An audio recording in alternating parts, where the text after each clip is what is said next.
This is part 2 of combining functions. This is about the composition and decomposition of functions. Let f and g be two functions. The composition of f and g, denoted by this, is the function defined by all of this. This just means f of g of x, but so does this, f of g of x. The domain of the composition, f of g, consists of all x in the domain of g, for which g of x is in turn in the domain of f. The function f of g of x is read f composed with g or f of g. Now, what in the world does all this mean? What you're going to do is take x, put it into g, and then whatever you get from that, you put it into f. That's what this little map is. You take your value x, you put it into your function g, and what you get is called g of x, or the output of x, or sorry, the output of g. Once you get that output, you put it into f. What you get out will be your composition f of g of x. That means the domain of the composition is the domain of g, for which all of the y's are in the x's of f. So what you're doing is comparing the y's of g and the x's of f. Whatever y's in g are in the x's of f, look at the x's that go with those y's.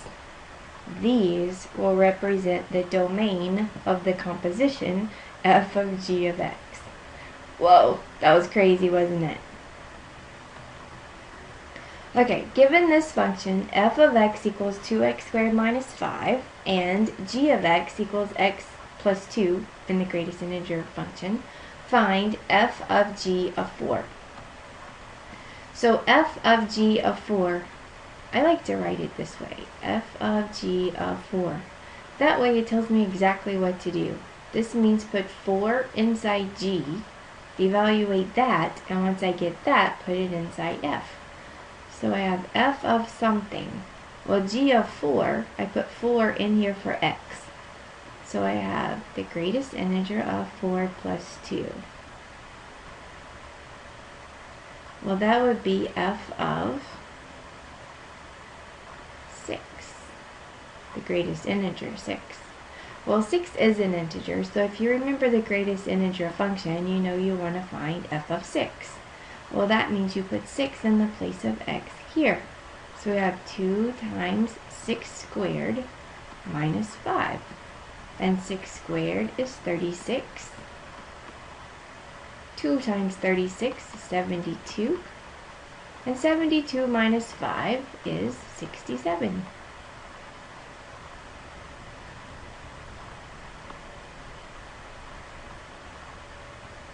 So for b, we're going to have f of g of x this time. We'll replace g of x with the actual function g of x, and we get this.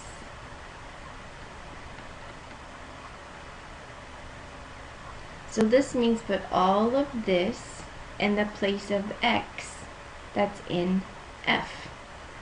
So I'm going to have 2 times something squared minus 5. And that something is going to be the greatest integer of x plus 2. Well, we can simplify this a little bit by saying it is 2 greatest integer x plus 2 squared minus 5. So this represents the composition f of g of x.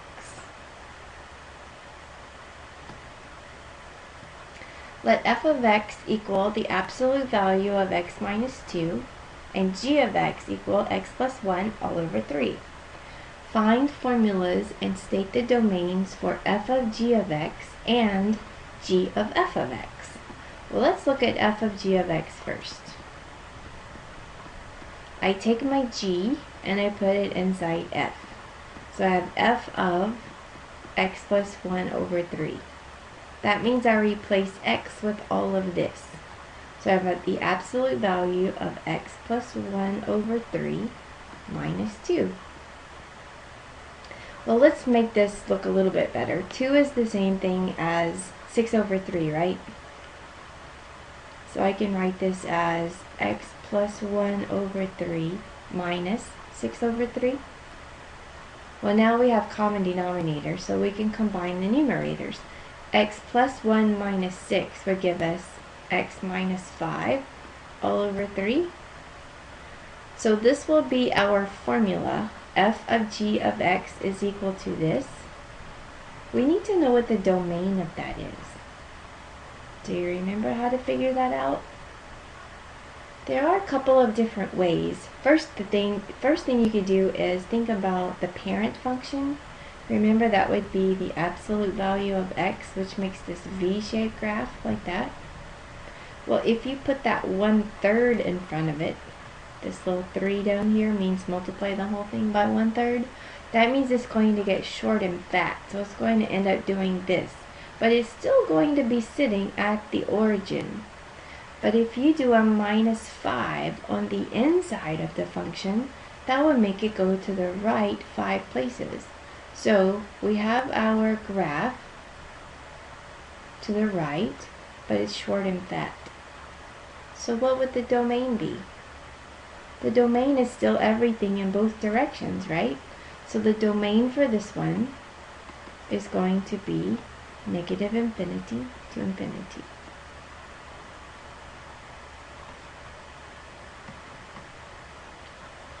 In B, we want to find g of f of x. So we want to find g of whatever f is, but f is the absolute value of x minus 2. So I put all of that in the place of x that's in g. So I replace this x with all of this. Absolute value of x minus 2 plus 1 all over 3. So this would be the formula for g of f of x. So what exactly is going on with this graph? Well, let's see. We still have the absolute value function, so we know that we still have this V shape. The minus 2 inside the function will make it shift to the right 2 units. The plus 1 on the outside will make it shift up 1 unit. And then this 3, it's divided by 3. That's the same thing as having a 1/3 times that entire function. Like that. So that's just going to make your graph short and fat. So we'll just exaggerate it for the purposes of this video. So normally the absolute value function, the two sides go off at 45-degree angles. Pretend like that's 45-degree angle. So this one just makes that V a little bit wider. That's what the 1/3 is going to do. How about the decomposition of functions? Now this one's a little bit more detailed. You can find the decomposition of functions in many different ways. Let's just look at this first one. If we were to let g of x equal the cube root of x and h of x equal 5x squared minus 1, what would g of h of x be equal to? Well, that means you take h and you put it right there. So we're going to have the cube root of all of this stuff. So 5x squared minus 1. Isn't that what we have here? So one way that you could decompose f of x would be this way, and you find it by composing g and h. G of h. So what about b? In that one, let's also do g of h. So we take h and we put it in the place of x. So we have the cube root of something minus 1. We replace the x with all of this and we get 5x squared. Again, this is equal to f of x. Well, what if we wanted to decompose it into 3 functions? Look at C. Let's find g of h of I of x. So we want to replace the x that's in h with I. G of h of, instead of I of x, we'll put the x squared. We'll do this in pieces. So go to h and replace the x with x squared.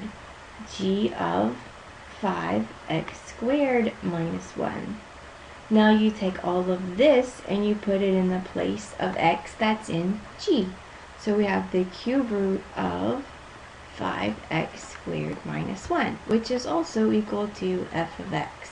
So you see, you could actually use any of these 3 compositions to get your f of x function. Any of those would work. So let's look at this one. Decompose the function f of x equals x squared minus 5 over 7 into a composition of 2 functions and a composition of 3 functions. So for A, we want to write this as a composition of 2 functions. So let's see if we can make a fraction first of all. If I let all of this numerator be one of my functions, then for the other one I can just let the numerator be x. So what if g of x were equal to x over 7 and h of x were equal to x squared minus 5? How would I have to compose these to get this function? Well, I would have to put all of this into that place of that x. So I'm putting h inside g. That's the same thing as g of h, or g of h of x. Let's see if that works. G of x squared minus 5. Well, put all of this in the place of this x. X squared minus 5 over 7. This is equal to f of x. So this is how you would come up with that decomposition. Okay, so what if we wanted a composition of 3 functions? Well, we can still let our g of x equal x over 7. What if we replace this with just an x? Then could our third function be x squared? So h of x would be x minus 5. And then I of x would be x squared. And we could compose it this way. Well, let's see. We're going to put all of this inside there. But once this is in here, we're going to put all of this inside here. So that means I goes on the inside, then h, then g. That would be g of h of I, or g of h of I of x. Let's calculate it and make sure. We have g of h of I of x. I of x would be x squared. So we have g of, instead of x here, I'm going to put the x squared. So x squared minus 5. But if I put all of this into g, it goes here. X squared minus 5 all over 7. This does equal f of x. So this will be what you would use to find f if you wanted to break it down into 3 functions.